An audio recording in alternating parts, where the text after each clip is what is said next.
नमस्कार, मैं स्वतंत्र कुमार और आप सभी का स्वागत करता हूं आपके अपने चैनल शॉर्ट हैंड टीम पर। तो दोस्तों, आज के इस वीडियो में रामधारी सिंह गुप्ता खंड 2 के प्रतिलेखन संख्या 71 के डिक्टेशन को हम लोग लेने वाले हैं।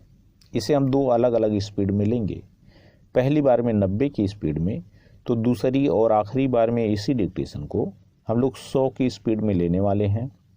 लेकिन अगर आपको ये नहीं पता है कि इसे संकेत लिपि में किस प्रकार से लिखा जा सकता है, यानी इस प्रतिलेखन के प्रत्येक शब्द की आउटलाइन क्या होगी, तो आप हमारे शॉर्ट हैंड टीम ऐप को डाउनलोड कर सकते हैं। ऐप का लिंक इसी वीडियो के ठीक नीचे डिस्क्रिप्शन बॉक्स में आपको मिल जाएगा। ऐप को डाउनलोड करके इस प्रतिलेखन के प्रत्येक शब्द की आउटलाइन को आप जान सकते हैं। तो 90 की स्पीड में आपका डिक्टेशन स्टार्ट होगा 5 सेकेंड के बाद। तब तक के लिए आप रेडी रहें।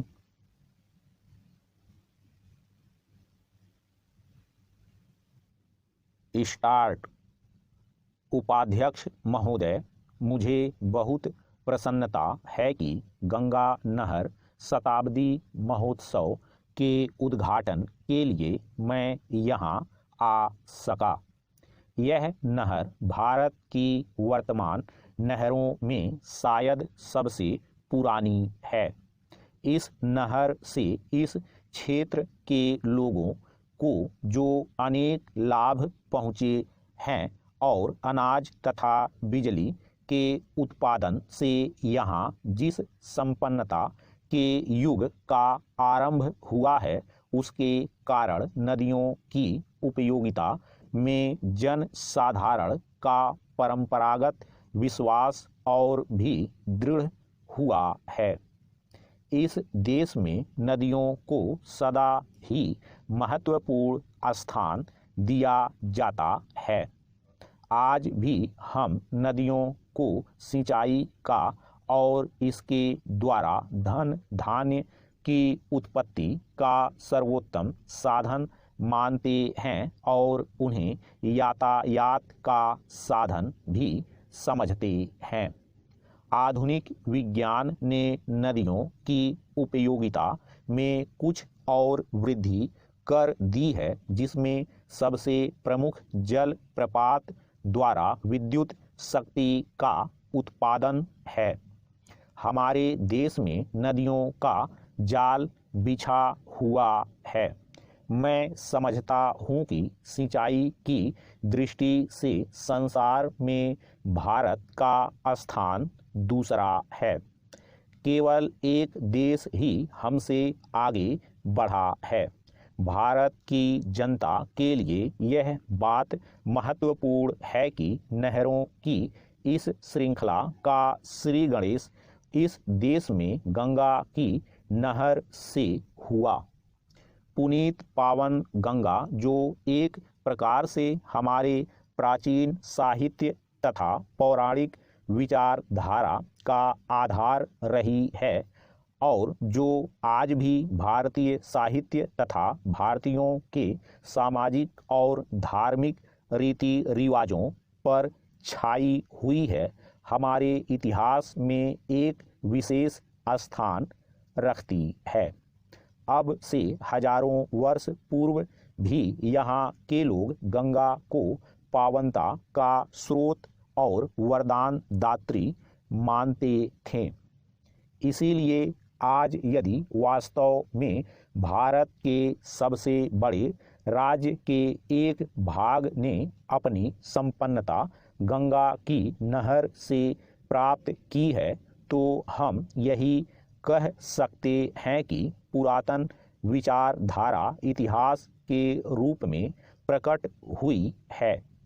यह तथ्य चाहे एक संयोग मात्र ही हो, किंतु हम सबके लिए निश्चय ही इसका महत्व है।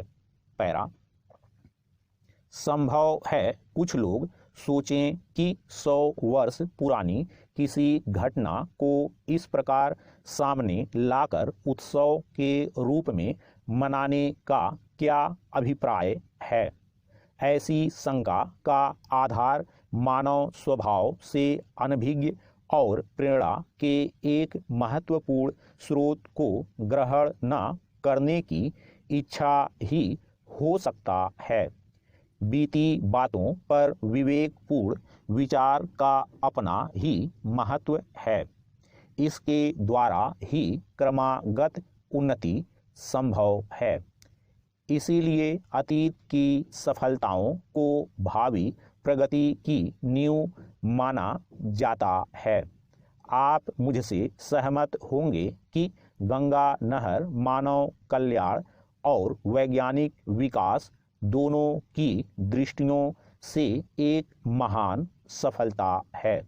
आज जबकि हम इस सफलता की शताब्दी मना रहे हैं, तो अनिवार्य रूप से इससे हमें स्फूर्ति और प्रेरणा मिलती है।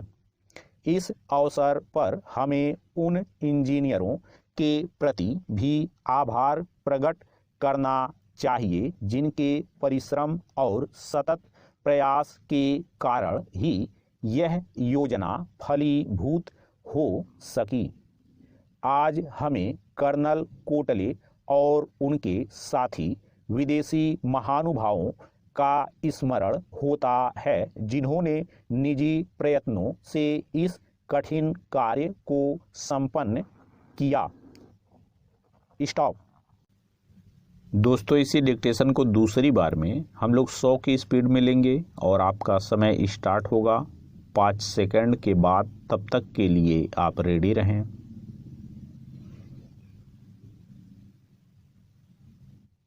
स्टार्ट। उपाध्यक्ष महोदय, मुझे बहुत प्रसन्नता है कि गंगा नहर शताब्दी महोत्सव के उद्घाटन के लिए मैं यहाँ आ सका। यह नहर भारत की वर्तमान नहरों में शायद सबसे पुरानी है। इस नहर से इस क्षेत्र के लोगों को जो अनेक लाभ पहुँचे हैं और अनाज तथा बिजली के उत्पादन से यहाँ जिस संपन्नता के युग का आरंभ हुआ है, उसके कारण नदियों की उपयोगिता में जन साधारण का परंपरागत विश्वास और भी दृढ़ हुआ है। इस देश में नदियों को सदा ही महत्वपूर्ण स्थान दिया है। आज भी हम नदियों को सिंचाई का और इसके द्वारा धन धान्य की उत्पत्ति का सर्वोत्तम साधन मानते हैं और उन्हें यातायात का साधन भी समझते हैं। आधुनिक विज्ञान ने नदियों की उपयोगिता में कुछ और वृद्धि कर दी है, जिसमें सबसे प्रमुख जल प्रपात द्वारा विद्युत शक्ति का उत्पादन है। हमारे देश में नदियों का जाल बिछा हुआ है।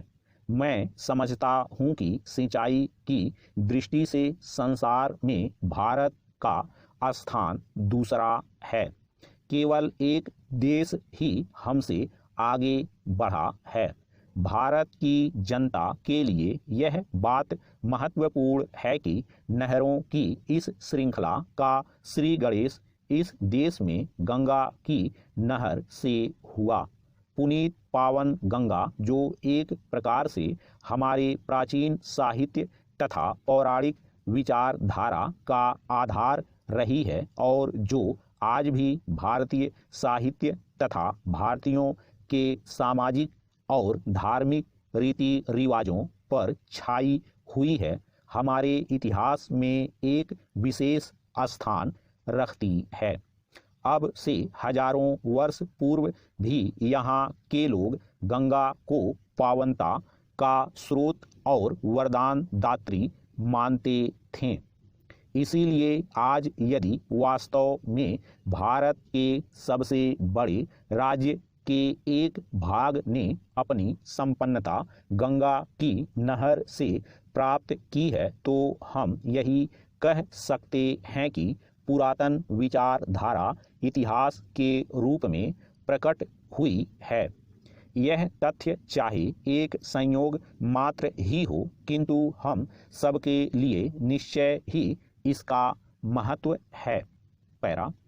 संभव है कुछ लोग सोचें कि 100 वर्ष पुरानी किसी घटना को इस प्रकार सामने लाकर उत्सव के रूप में मनाने का क्या अभिप्राय है। ऐसी शंका का आधार मानव स्वभाव से अनभिज्ञ और प्रेरणा के एक महत्वपूर्ण स्रोत को ग्रहण न करने की इच्छा ही हो सकता है। बीती बातों पर विवेकपूर्ण विचार का अपना ही महत्व है। इसके द्वारा ही क्रमागत उन्नति संभव है। इसीलिए अतीत की सफलताओं को भावी प्रगति की नींव माना जाता है। आप मुझसे सहमत होंगे कि गंगा नहर मानव कल्याण और वैज्ञानिक विकास दोनों की दृष्टियों से एक महान सफलता है। आज जबकि हम इस सफलता की शताब्दी मना रहे हैं, तो अनिवार्य रूप से इससे हमें स्फूर्ति और प्रेरणा मिलती है। इस अवसर पर हमें उन इंजीनियरों के प्रति भी आभार प्रकट करना चाहिए जिनके परिश्रम और सतत प्रयास के कारण ही यह योजना फलीभूत हो सकी। आज हमें कर्नल कोटले और उनके साथी विदेशी महानुभावों का स्मरण होता है, जिन्होंने निजी प्रयत्नों से इस कठिन कार्य को संपन्न किया। स्टॉप।